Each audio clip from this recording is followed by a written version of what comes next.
You've got $100,000 sitting in your bank account. And honestly, that feels amazing. You worked hard for that. You sacrificed for it. But here's the thing nobody tells you.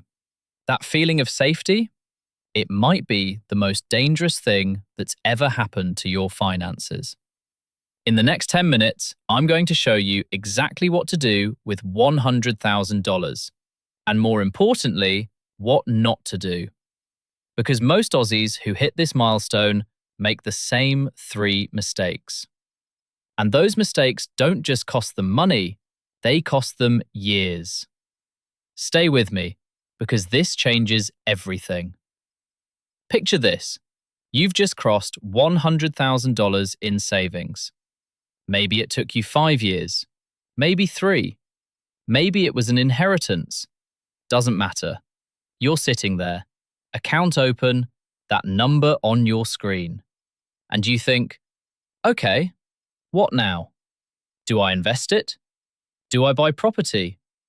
Do I just leave it in the high-interest savings account and sleep easy? And this is where it gets dangerous.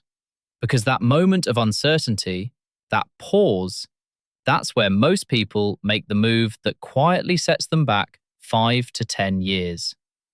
Wait, I'll explain exactly what that move is in a second. But first, you need to understand something about that $100,000. That $100,000? It's not just sitting there. It's shrinking. Not in your account. On paper, it looks fine. But in reality, every single year, quietly, silently, inflation is eating it. Right now, inflation is running around 3 to 4% per year in Australia. That means your $100,000 is losing roughly $3,000 to $4,000 in purchasing power. Every single year. You're doing nothing wrong. You're not spending it. You're being responsible. But you're still losing. That's the quiet drain. And if you don't move in the right direction soon, it's going to cost you more than you think. Now listen, this isn't to scare you. This is to motivate you. Because the fix exists. And it's simpler than you've been told. Here's where most people go wrong first. They leave it in a high-interest savings account. And look, I get it. It feels smart. I'm earning 5% interest. Okay, fair. But here's the problem. That 5%? After tax, you're probably looking at 3.2% to 3.5%, which barely outpaces inflation. And banks, let's be real, banks don't keep that rate forever. In 6 to 12 months, that rate gets cut. And you're sitting there earning 2.5% on $100,000, while inflation quietly, patiently does its job. Now, a high-interest savings account is fine for your emergency fund. 3 to 6 months of expenses? Absolutely. Keep that there. Protect it. But $100,000 sitting untouched for years, that's not safety. That's slow loss with a friendly interface. This is the first trap. And most people don't even know they're in it. Here's where it gets interesting. A huge chunk of Australians with $100,000 saved think one thing immediately. Property. And I understand. We're obsessed with property in this country. Our parents bought in the 80s and made a fortune. Every family BBQ is someone talking about their investment property. But wait, this is important. $100,000 is not a property strategy. It's a deposit, and a tight one at that. In Sydney, in Melbourne, $100,000 gets you maybe 10% on a $1 million property, which means you're borrowing $900,000. At current interest rates, you're looking at roughly $5,000 to $5,500 a month in repayments. Now, if you can afford that, and it makes sense in your situation, great. Property can absolutely be the right move. But here's what nobody tells you at that BBQ. That property also needs maintenance, rates, insurance, vacancy periods if it's an investment, property management fees, and it's illiquid. You can't touch it if life goes sideways. So jumping straight to property with $100,000 just because it feels like the Australian thing to do, that's the second trap. The question isn't, should I buy property? The question is now the right time? And is this the right move for me? Big difference.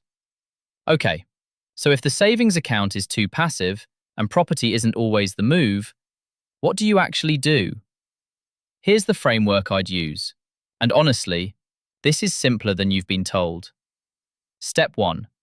Lock in your foundation. Keep 3 to 6 months of expenses in a high-interest savings account. This is your emergency fund. Don't touch it. Don't invest it. It's your financial cushion. That might be $15,000, maybe $25,000. Depends on your life. Step 2. Clear any high-interest debt. If you've got a credit card or personal loan at 15 to 20% interest, pay that off first. No investment in the world gives you a guaranteed 20% return. Paying down high-interest debt is your best investment. Step 3. Now you invest the rest. And this is where most people overcomplicate it. Because here's the part nobody tells you. You don't need to be Warren Buffett to grow $100,000. You don't need to pick the right stocks. You don't need to time the market. You don't need a $3,000 course or a guru on Instagram. You just need to buy the market. That's it. In Australia, you can do this through ETFs, exchange traded funds. Think of it like this. Instead of betting on one company, you buy a tiny piece of the top 200 Australian companies, or the entire US market, or the whole world in one click. The ASX 200, the S&P 500, total world ETFs.